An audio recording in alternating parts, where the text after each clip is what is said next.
इच्छामती नदी के किनारे बसा छोटा सा मधुपुर गांव। इस गांव के आसपास के खुले प्राकृतिक सौंदर्य ने प्रकृति की गोद में एक सुंदर और विविध जीवन शैली का निर्माण किया है। कुछ घर इधर उधर बिखरे हुए हैं। हालांकि यह नाम से एक गांव है, लेकिन इसका अधिकांश भाग खाली खेतों, तालाबों और बड़े पेड़ों से भरा हुआ है। गांव के बिल्कुल किनारे पर एक विशाल ताड़ का पेड़ है और उसके बगल में बाढ़ से घिरा एक छोटा सा मिट्टी का घर है। घर मनोहर चक्रवर्ती का है, लेकिन भाग्य की विडंबना से गांव की सुंदर और विविध जीवन शैली की खुशियां यहां नहीं मिली। पिता मनोहर चक्रवर्ती अपनी पत्नी और 2 छोटी लड़कियों को छोड़कर जहाज में काम करने गए, लेकिन फिर कभी नहीं लौटे। तब से परिवार में मातम और दुख का माहौल है। पैसों की कमी और गरीबी के कारण उन्होंने घर के बगीचे में उगाई गई सब्जियों को दैनिक बाजार में बेचने का रास्ता अपनाया। बाजार गांव से 1 मील दूर है। बहुत सुबह निकलना पड़ता था और शाम को लौटना था। कमला देवी और उनकी दोनों बेटियां रोमना झोमना किसी तरह सामान्य जीवन जी रही थीं। उनके घर के बगल में ताड़ का एक बड़ा पेड़ था। इसमें फूल और फल कुछ भी नहीं फलता था, जिसे बंजर वृक्ष कहा जाता है। शाम में लोग ताड़ के पेड़ से परहेज करते थे। खासकर बच्चों को उस पेड़ के आसपास जाने की इजाजत नहीं थी। लोगों का मानना था कि शाम ढलते ही उस ताड़ के पेड़ से कुछ नीचे उतरता है। एक पैर वाला बहुत ही भयानक भूतिया जीव। गर्मी का मौसम था, काल बैसाखी का समय। चारों ओर घने बादल छाए हुए हैं। तूफान उठ खड़ा हुआ है।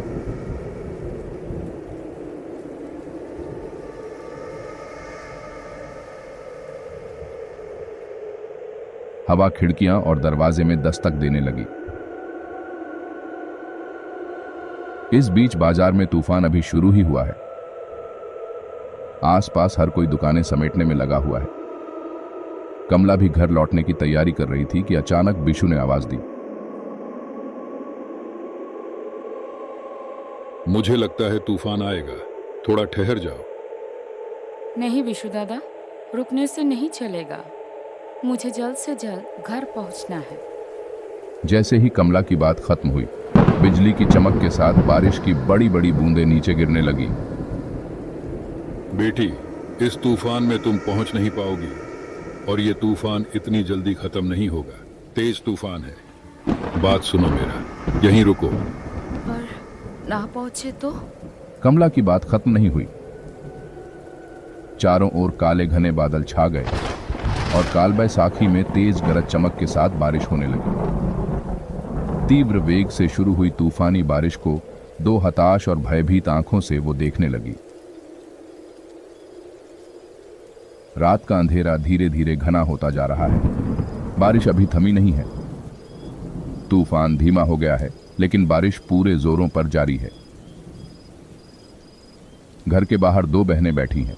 रूमना ने कहा, ए झुमना, रात होने वाली है। हाँ रे दीदी, माँ कब आएगी? पता नहीं, शायद आज नहीं आएगी। सच बोल रही है दीदी, माँ नहीं आएगी। नहीं रे, मौसम को देख, ऐसी तूफान में माँ कैसे आएगी? मुझे बहुत डर लग रहा है। डर मत, माँ शायद सुबह ही आ जाएगी। मुझे बहुत ही डर लग रहा है। डर मत, चल अंदर चलते हैं। बाहर बैठ के कोई फायदा नहीं है। दोनों बहनें अंदर चली गईं और दरवाजा बंद कर दिया। बाहर अभी भी हवा चल रही है। बारिश की रफ्तार के साथ रात का अंधेरा बढ़ने लगा है। धीरे धीरे घर के आसपास गहरा अंधेरा छा गया। सुबह के बने हुए चावल थे। दोनों बहनों ने वहीं खाकर सो गईं। जमे हुए अंधेरे के चारों ओर प्रकाश के एकमात्र स्रोत के रूप में बस एक लालटेन जल रहा था। बंद दरवाजों और खिड़कियों की दरारों से हल्की ठंडी हवा आने लगी। दो बहनें एक कंबल ओढ़कर सो गईं। रुमना, अरे ओ रुमना, झुमना, तुम सब किधर गए? दरवाजा खोलो। रात का कौन सा समय होगा? करीब 2 या 2:30 बजे। चारों ओर से हवा की आवाज अब भी आ रही है। आवाज सुनकर रुमना जाग गई। ऐसा लग रहा था मानो कोई उनका नाम पुकार रहा हो। मन का वहम सोचकर वह दोबारा सोने जा रही थी, तभी वो आवाज फिर से सुनाई दी। कहाँ चले गए तुम दोनों? दरवाजा खोल दो, मैं आ गई। बाहर बहुत तूफान है, मैं भीग गई हूँ, दरवाजा खोल दो। फिर वही आवाज रुमना के कानों में आई। वह कांपते हुए उठ बैठी। कमरे में काफी अंधेरा हो गया है। लालटेन की रोशनी भी कम हो चुकी है। दरवाजे की दिशा से अभी भी धीमी आवाज आ रही थी और दरवाजा खटखटाने की हल्की सी आवाज आ रही थी। रुमना ने फिर सुना, रुमना, दरवाजा खोल दो, मैं आ गई हूँ, तुम्हारी माँ। रुमना, नहीं, ये तो सच में ही माँ है, मतलब माँ आ गई है। उसके चेहरे और आंखों पर अत्यंत आश्चर्य और प्रसन्नता की छाप छा गई। बहन अभी भी सो रही थी और इन सब से अनजान थी। रुमना बिस्तर से उतरी और धीरे धीरे दरवाजे की ओर बढ़ी और दरवाजा खोला। जब उसने दरवाजा खोला तो सामने उसकी माँ खड़ी थी। अंधेरे में पूरी बात समझ नहीं आई, लेकिन बाहर से आ रही बिजली की चमक स्पष्ट न होते हुए भी वह समझ गई कि उसकी माँ उसके सामने खड़ी है। खुशी से कहा, माँ, तुम इतनी रात में? हाँ रुमना, मैं ही हूँ। तुम दोनों को छोड़ के अकेले में रह सकती हो क्या? इसलिए तो दौड़ के आई तुम्हारे पास। उसने तुरंत अपनी माँ को गले लगा लिया। बच्ची अपनी माँ को अपने पास देख भूल गई कि वो भीगी हुई है। बहन, देख देख, अरे छोड़ छोड़, मैं तो भीग चुकी हूँ। वह अपनी बहन को यह बताने के लिए बुलाने जाती है कि उसकी माँ यहाँ है, लेकिन जैसे ही वह उसे गले लगाती है, कमला तुरंत उसे दूर झटक देती है। रुमना थोड़ा चौंकी। उनकी माँ की कपड़े पानी में भीग गई है। माफ कर देना माँ। ठीक है, छोड़ दे, सब समझती हूँ मैं। इस बारिश में भीग जाएगी तो ठंड लग जाएगा। चल अंदर चल, जल्दी से अंदर चल। माँ की आवाज में फिर वही वात्सल्यपूर्ण ममता उभर आती है। दरअसल इतने तूफान के बाद उसे अपनी माँ को बाहर खड़े नहीं रखना चाहिए था। दरवाजा बंद करके अंदर आ जा, बारिश भी बढ़ चुकी है। हाँ माँ, चलो। फिर रुमना अंदर से दरवाजा बंद कर देती है। घर के अंदर कीचड़ न हो जाए, इसलिए कमला देवी टोकरी छोड़कर गीले कपड़े बदलने के लिए रसोई में चली गईं।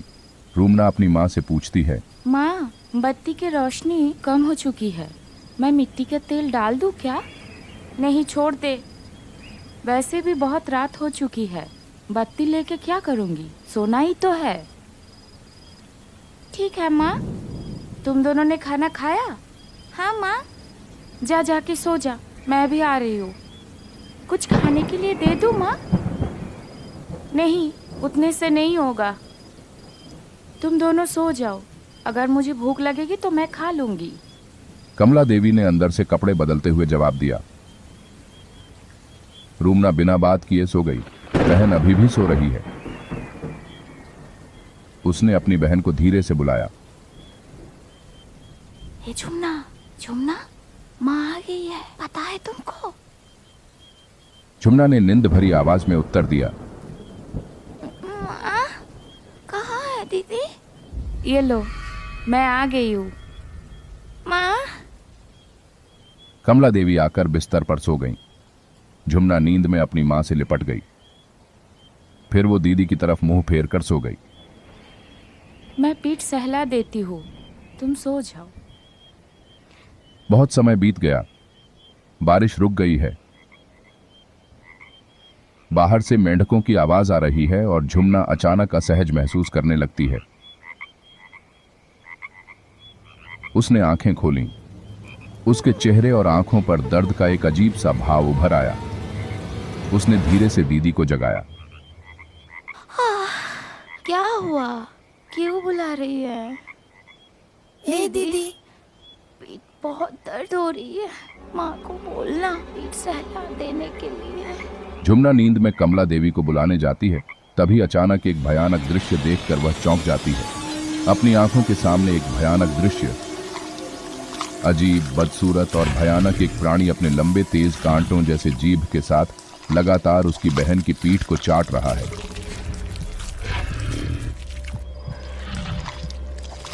उसकी जीभ से खून टपक रहा है। उसकी मां कहां? यह तो कुछ और है। एक बड़ा मुंह, चेहरे पर नुकीले दांतों की कतार उभरी हुई है। भय और घबराहट के कारण उसकी जबान से कुछ भी नहीं निकला और वह फिर से बिस्तर पर सो गई। झुमना फिर कहती है, बोला तुमने दीदी, तो बहुत ज्यादा दर्द हो रहा है और जलन भी। रूमना ने कोई जवाब नहीं दिया। उसका शरीर डर से कांप रहा था। कोई उत्तर न पाकर झुमना ने अपनी मां को पुकारा। माँ, ओ माँ, पीठ जलन हो रहा है, थोड़ा सा सहला दीजिए ना। हाँ, दे रही हूँ। थोड़ी देर बाद झुमना फिर सो गई। लेकिन रूमना को अब नींद नहीं आ रही थी। वह करवट लेकर लेटे लेटे डर के साथ सोचने लगी। इस रात में कौन आया? वह सोच ही रही थी कि क्या करे। अचानक झुमना के चेहरे पर दर्द के भाव आ गए। उसने फिर आंखें खोलीं और दीदी को आवाज दी। दीदी। तभी रूमना उसकी ओर मुड़ी और उसे चुप रहने को कहा। माँ नहीं आई है। हमारे बगल वाले तार की पीठ से भूत आया है। हम लोगों को अभी भागना पड़ेगा। झुमना चौंक गई। भय से उसकी नींद उड़ गई। जब वह पूछने गई तो वह उसके कान में फुसफुसाकर कहती है, दीदी, कैसे बचेंगे हम? बहुत डर लग रहा है और पीठ में भी जलन हो रहा है। चुप, कुछ करती हो। माँ, ओ माँ, पिसाव आई है। जाओ क्या? जा, जल्दी आना। पर माँ, डर लग रहा है। बहन को साथ में ले जाओ। ठीक है, जा, पर जल्दी आना। बाहर मौसम भी खराब है और उस तरफ का तार का पेड़ भी अच्छा नहीं है। एक पैर वाली भूत रहता है उधर। मुश्किल हो जाएगा, जल्दी से आ जाना। कमला देवी के स्वर में जवाब आया। दोनों बहनें धीरे धीरे बिस्तर से उठीं और दरवाजे की ओर आईं। रूमना ने उसका हाथ कसकर पकड़ लिया और दरवाजा खोलकर बाहर चली गई। फिर धीरे धीरे दरवाजे पर कुंडी लगाते ही दरवाजे में एक हल्की सी आवाज हुई। तुरंत अंदर से एक तेज खून जमा देने वाली चीख निकली। मुझे बंद कर दिया, बदमाश बच्चे। खोल, जल्दी से खोल, वरना तुम दोनों की गाल मरोड़ दूंगी। भाग, जल्दी भाग बहन, जल्दी भाग। दीदी, मेरा पीठ बहुत दर्द हो रहा है। भाग, जल्दी भाग, जल्दी भाग, जल्दी भाग। इतना कहकर दोनों बहनें तेज गति से भागने लगीं। पीछे से दरवाजा खटखटाने की आवाज और उस अजीब सी चीख की आवाज आने लगी।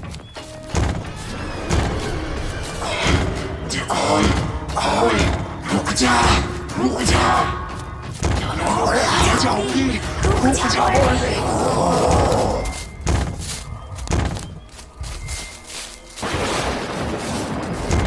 कुछ ही पलों में दरवाजा तोड़कर जीव अपने एक पैर पर कूदकर बाहर आ गया और बड़ी तेजी से उनका पीछा करने लगा। फिर आसमान टूट पड़ा और तेज आंधी के साथ बारिश होने लगी।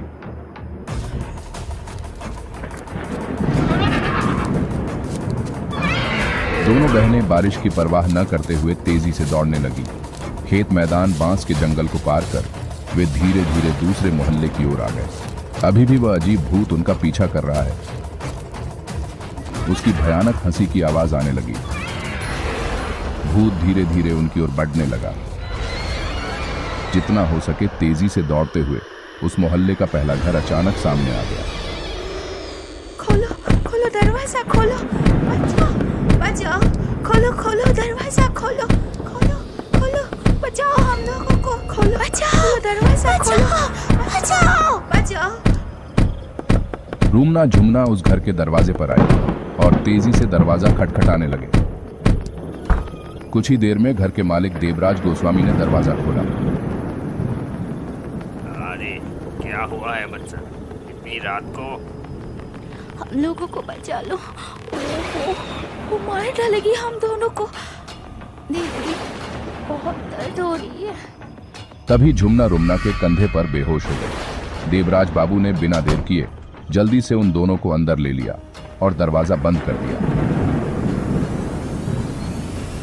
फिर कुछ देर बाद जब वो दोनों संभल गए तो गोस्वामी जी ने रुमना से सब कुछ बताने को कहा।